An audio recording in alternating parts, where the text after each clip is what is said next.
Hi everyone, I'm Larissa Russell of Creative You, and I'm your host of the Creative Soul Healing Podcast. Here's where we talk about the connection between creativity and healing by interviewing amazing creatives, spectacular healers, and inspiring people who have used creativity in their healing. What does it mean to be creative? What is creativity? You don't have to write a best-selling book or paint a masterpiece or even play in a rock band. Creativity is in everything that we do, in the ways we think, in the way we run a business. In our everyday lives, we are creative all the time. Let's talk about how we are creative and how creativity helps us heal mentally, physically, and emotionally, right now on the Creative Soul Healing Podcast. Hi everyone, this is Larissa from Creative You, and today I have with me Corinne V, who works and lives in Edmonton. She is a cancer ass kicker, and her last chemo treatment was March 2, 2019. She lives with multiple sclerosis and was diagnosed in 2013 with that. So we are talking today, and I have sent her some questions that we will discuss together. So welcome, Corinne. Hello. So if you are willing, can you share some of your story and the path you've been on, just as much as you're comfortable with? Well, in terms of health? Yes. Okay, so MS diagnosis, I started getting very strong symptoms around the London Olympics. Okay. And it took over a year to finally get a diagnosis of multiple sclerosis. So with the MS, I think the toughest part has been mental. The physical symptoms were one thing, but the mental stuff that comes with having an incurable chronic illness makes it a little tough sometimes. About a year. Sorry, can I just interrupt you there? Of course. When you say the mental stuff, can you just elaborate slightly on that? Yeah, sure. So a lot of people who have MS often struggle with both depression and anxiety. Because it is a constant underlying pain for me. And I constantly feel the symptoms of MS. It can get quite depressing when you are trying to think about your future. Yes. And when you are trying to plan for your future, because the future that you had thought was going to happen now takes a detour. Right. Because you have to take those considerations of what possibility of the disease looks like on me in the future into consideration. That makes perfect sense. Okay, thank you for that. Yeah. Sorry to interrupt. No, that's okay. Yeah. So probably about a year ago, actually it was a little over a year ago, August 30th, 2018, I received a phone call from my doctor after probably about a month or two of trying to sort out what these crazy lumps were in my neck. I got a diagnosis of Hodgkin's lymphoma, and with various doctor's appointments of, seeing a surgeon who took a big biopsy to getting referred to the Cross Cancer. My first appointment at the Cross Cancer was for a full CT scan and a PET scan. And then a week later, I met with an oncologist. It was on a Wednesday. And he told me the stage. He described and put down pictures and said, "You're stage 4. And we're going to start chemo on Friday." So it was 2 days of getting notice that I would be going through chemo every other Friday for 6 months. Wow. Yeah, so it was a lot to take in. But for me, unlike the MS diagnosis, with the cancer diagnosis, there was okay, here's the plan. We're going for curative intent. Chemo is brutal. It was very taxing physically, and while MS wasn't front of mind, it was still there. Yes. Yes, I can imagine. It never goes away. So kind of piling those things on top of each other. After I finished my chemo in March, as you said, In April, I had another PET scan and got a clean bill of health, which has been so life affirming. And for the first time in a really long time, I felt happy. So, so that's kind of the physical journey that I've been on. That's got me to this point where I'm now back to work full time, and still working through, I think, a little bit of, it's not PTSD. It's certainly not as serious as what some people go through. But what often happens is when you are in the middle of treatment, you're so focused on just, I got to get through it. I got to get through it. I don't have a choice. You don't have that time to process it. And now that, that time, it's, the processing part is now slowly coming. But, yeah, that makes perfect sense, actually, because you're so busy in the middle of it that you don't really have time to deal with it. Like, you're dealing with surviving as opposed to dealing with what do you do after you survive, right? Right. Yeah. And it's almost a luxury to be able to process it, because at the time it's just, the questions were, how am I going to get through this? Yeah, absolutely. I'm so tired. I'm so exhausted. How am I going to get through it? And then when it's done, you're like, okay, I got through it, but what did I go through, and what does that mean? Yeah. It's very, yeah. Wow, that sounds like a lot. I know it's a lot. I've gone through similar things with family, and I know how taxing it can be. So I'm glad that you came through the other side Me too. and everything worked out. I know the MS is always there and it's going to be an underlying thing, but to make it through cancer, especially stage 4, is huge, right? So that's really amazing. Yeah. So it's not like you want to say good on you, but good on you, because it's such a huge thing to go through and such a huge thing to come out the other side from. And yes, the doctors are involved, but a lot of it is also your mindset and how you believe about things and that sort of thing. So absolutely. I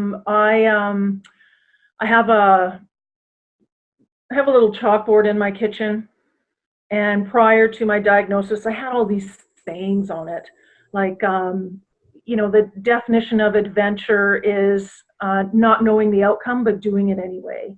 It's just a lot of little things like that. And when I got my diagnosis, I erased all that, and I wrote down, the only way out is through.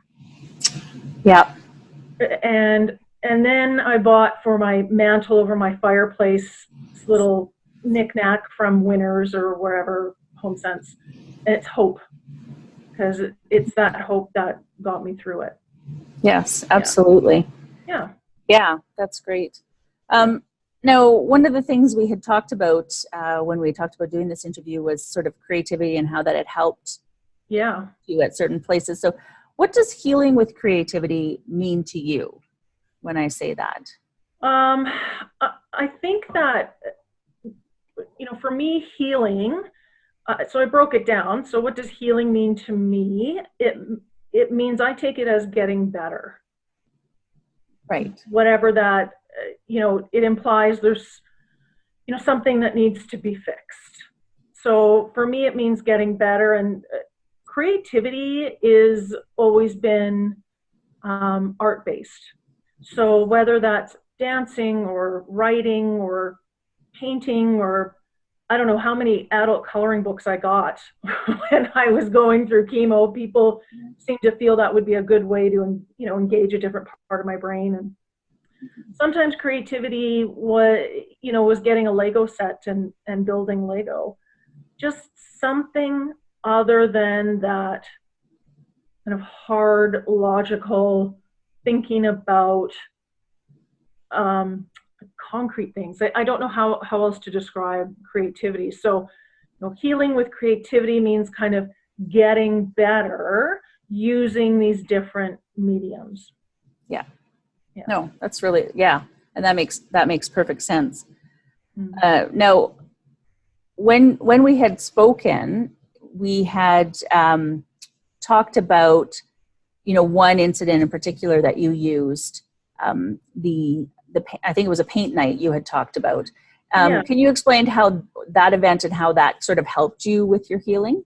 Sure. So my sister-in-law's sister does those paint sign, like make a sign, paint a sign with stencils and painting. And she had one planned, and I said I would go. And originally I was going to bring a couple of my friends along who bailed on me, but my sister-in-law was there, my niece was there. There was a few other people that I knew, and it was very family. So it was a safe space to be in. Yeah. And as we're making the signs, we're deciding on colors. We're talking about why we picked the sayings that we picked. And as we were going through it, you're painting and dabbing and doing your thing. I was in a place where I was able to kind of open up with what was going on with me and how I was feeling, which with a lot of the people who were around me during that time, while they were supportive, it was difficult for me to open up how I was feeling, because I always felt I needed to support them. So this paint sign night, in that moment of all you're thinking about your colors and you're dabbing, you're kind of just doing something to allow the other part of my brain to release and just talk about myself in a weird way. And then when I left, I had my sign, of course, and then I just felt like a little bit of a burden had been taken off me because I wasn't holding everything in. Oh, that's so amazing because you didn't go into it with that. But right. And this isn't a question that I had sent you, but now that you've brought it up, you had talked about how you felt that you had to protect other people as you were going through everything. So, and I completely understand that, but what did that feel like to be worrying about other people while you were worrying about your own health and your own journey that you were going through? Burdensome. Yeah. It was very burdensome. Some ways I downplayed a lot of what I was going through, so then others wouldn't have to worry, even though, they did. And, specifically, don't get me talking about my mother, Larissa. We do not have enough time. But yeah. I'm always I'm always the one to support my mom and to support my friends and listen to what's going on to them and being there for them. And then when it came for that table to be turned, it was really hard. I felt like even though I was going through it and experiencing cancer and the chemo, I didn't feel that I felt like it would be a burden if I talked about how bad it was. Part of dealing with it was not talking about how bad it was or how I felt. Right. So then I would try to make everybody else feel better. And I think in a lot of ways it's more difficult for people around you to watch you go through something, because they may have feelings of helplessness and not being able to be there, or not being able to fully understand what's going on, or not being able to fix what's going on, because oftentimes we want to fix it for that other person. Mm-hmm. Yeah. So it was burdensome. It was tough. It was tough. Yeah, I can completely understand how that would be. And it's interesting that you say, how much harder it may be for people watching. And it's true, when we care about people, it's really hard to watch them and not be able to do anything. And depending on where you're at in it, I'm sure they thought, no, it's much worse for you, and you're worried it's much worse for them, and that sort of thing. But it can definitely be, I can understand that burden. And I really appreciate you sharing that, because I think that's an important thing for people to understand, whether they're going through it or not. It's important to understand sort of what people are thinking when they're going through something as difficult as what you went through last year. Yeah. So what would be your favorite, whether it was part of your healing or not, what would be one of your favorite creative modalities that you have used in your lifetime? In my lifetime, girl, that's a big question. So when I was younger, it was painting. Mm-hmm. I really loved watercolor. It was also putting together Lego. I don't know why. I just love putting together Lego. I've heard it's very meditative for people. Like, it's not for me, but I've heard that it is. It's just, I don't know. I think any of these kind of things that take you out of your own head.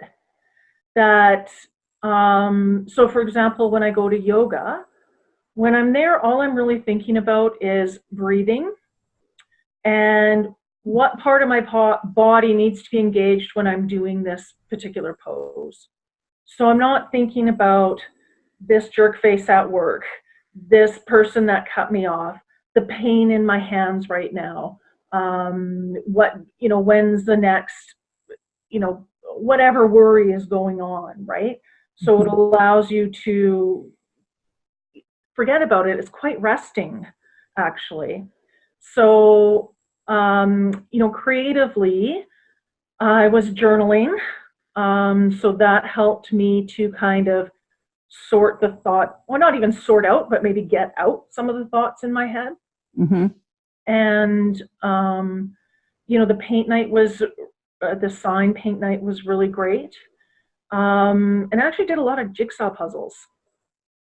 And I don't know how creative that is, but it's kind of like the Lego. Like it does become meditative because all you're doing is just focusing on one thing and allowing the other thoughts to just, go. Yes. No, that makes absolute sense.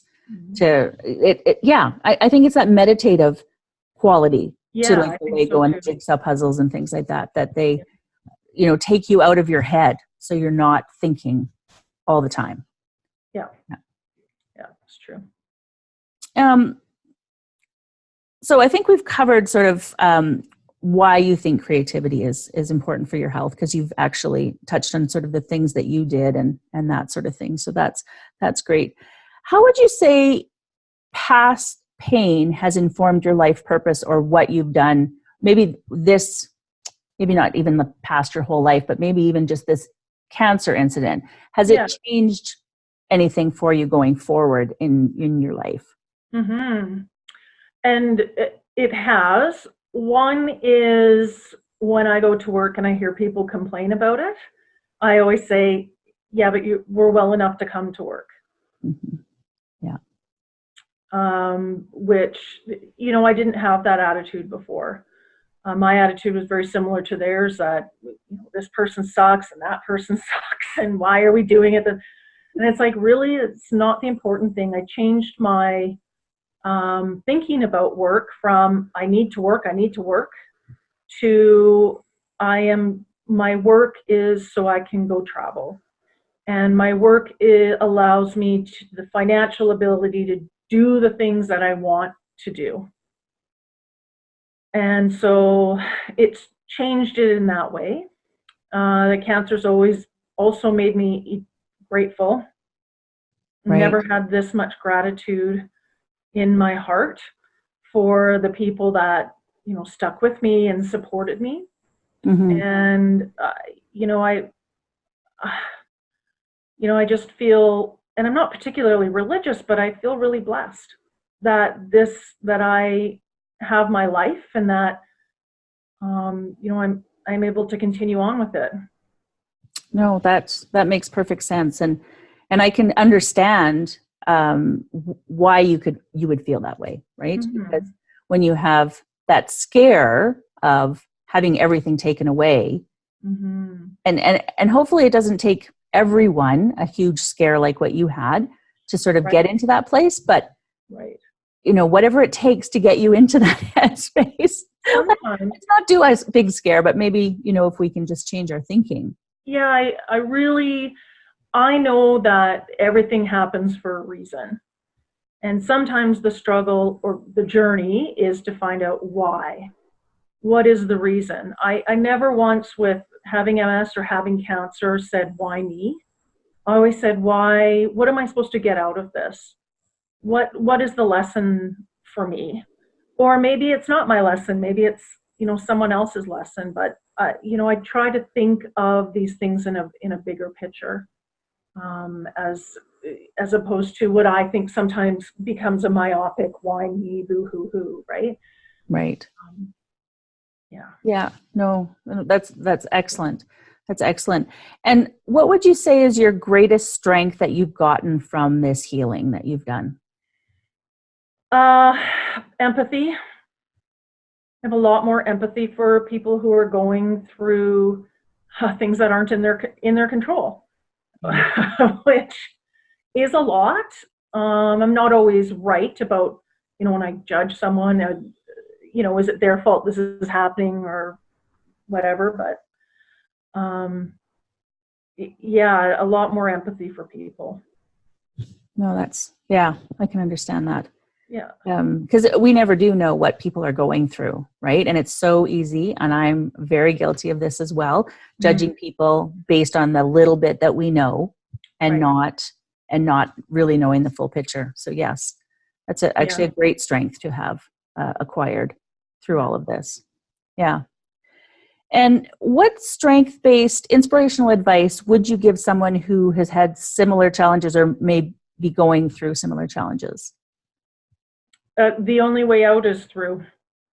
Yeah, which is what you had written on your board there, right? Yeah. That's right. When there were times when I was going through chemo that before chemo, I would be crying that I didn't want to go, like crying. And then after chemo, when I was so weak and felt so just spiritually and mentally and physically depleted, that I would be crying and saying, how am I going to do this? And then, I was talking to my boyfriend once, and I'm like, I can't do it. He goes, you don't have a choice. The only way is to do it. And I thought that's what I would say to myself the only way out is through. That's the only way to get out of this situation. And, no matter how scared you are, you need to remember that it's only temporary and that you can get through it. Yeah.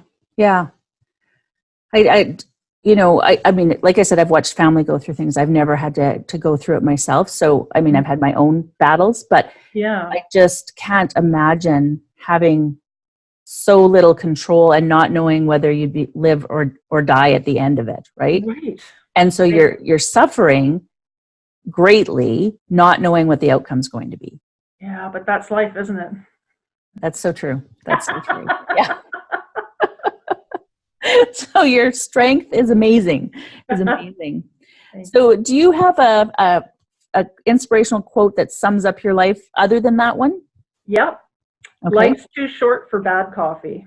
I love that one. Yeah. It's so true. Yep. Yeah. Or bad anything for that matter. Anything. Yeah, it's too short for bad coffee, man. Yeah. Go out and, spend the $5. That's some good coffee. Oh, that's awesome. Well, I really appreciate you being here with me today. No problem. And doing this, because I know I just contacted you right out of left field and was like, let's talk. It's all good, Larissa. It's all good. Yeah. Well, I really do appreciate it. And I just am so amazed at, like you said, you just don't know what people are going through. Right. No. And so I'm so amazed at what you've had to go through and where you've ended up.